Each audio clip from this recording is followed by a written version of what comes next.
រុស្ស៊ីនិងកូរ៉េខាងជើងពង្រឹងកិច្ចសហប្រតិបត្តិការយោធាប្រទេសរុស្ស៊ីនិងកូរ៉េខាងជើងយល់ព្រមលើកិច្ចសហការប្រតិបត្តិការទ្វេភាគីយោធាភាគីទាំងពីររយៈពេលវែងស្របពេលដែលរដ្ឋមន្ត្រីការពារជាតិរុស្ស៊ីបានទៅដល់ទីក្រុងព្យុងយ៉ាងក្រសួងការពារជាតិរុស្ស៊ីបាននិយាយកាលពីថ្ងៃអាទិត្យថារុស្ស៊ីនិងកូរ៉េខាងជើងបានព្រមព្រៀងគ្នាក្នុងកិច្ចសហប្រតិបត្តិការយោធារយៈពេលវែងខណៈដែលប្រមុខយោធារបស់ទីក្រុងមូស្គូបានទៅបំពេញទស្សនកិច្ចនៅទីក្រុងព្យុងយ៉ាងបើតាម AFP កូរ៉េខាងជើងបានបញ្ជូនទាហានរាប់ពាន់នាក់ព្រមទាំងកាំជ្រួចនិងអាវុធយុទ្ធភ័ណ្ឌទៅគាំទ្រសង្គ្រាមរុស្ស៊ីនៅអ៊ុយក្រែនជាថ្នូរវិញអ្នកវិភាគនិយាយថាកូរ៉េខាងជើងកំពុងទទួលបានជំនួយហិរញ្ញវត្ថុបច្ចេកវិទ្យាយោធាអាហារនិងថាមពលពីរុស្ស៊ីដែលបានជួយទីក្រុងព្យុងយ៉ាងកិច្ចផុតពីទណ្ឌកម្មអន្តរជាតិដ៏ធ្ងន់ធ្ងរលើកម្មវិធីនុយក្លេអ៊ែរដែលត្រូវបានហាមឃាត់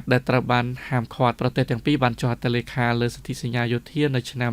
2024ដោយតម្រូវឲ្យរដ្ឋទាំងពីរផ្ដល់ជំនួយផ្នែកយោធាដោយគ្មានការពន្យាពេលក្នុងករណីមានការវាយប្រហារលើភាគីម្ខាងទៀតពេលទៅដល់កូរ៉េខាងជើងរដ្ឋមន្ត្រីការពារជាតិរុស្ស៊ីលោក Andriy Bilosov បាននិយាយថាយើងបានយល់ព្រមជាមួយទៅនឹងរដ្ឋមន្ត្រីក្រសួងការពារជាតិកូរ៉េខាងជើងក្នុងការដាក់កិច្ចសហប្រតិបត្តិការយោធារបស់យើងលើការឈរជើងប្រកបដោយស្ថិរភាពនិងយូរអង្វែងលោកបានបន្ថែមថាយើងត្រៀមខ្លួនជាស្រេចក្នុងការចុះហត្ថលេខាលើផែនការមួយក្នុងឆ្នាំនេះសម្រាប់កិច្ចសហប្រតិបត្តិការយោធារវាងរុស្ស៊ីនិងកូរ៉េខាងជើងសម្រាប់រយៈពេលចន្លោះពី2027ដល់2031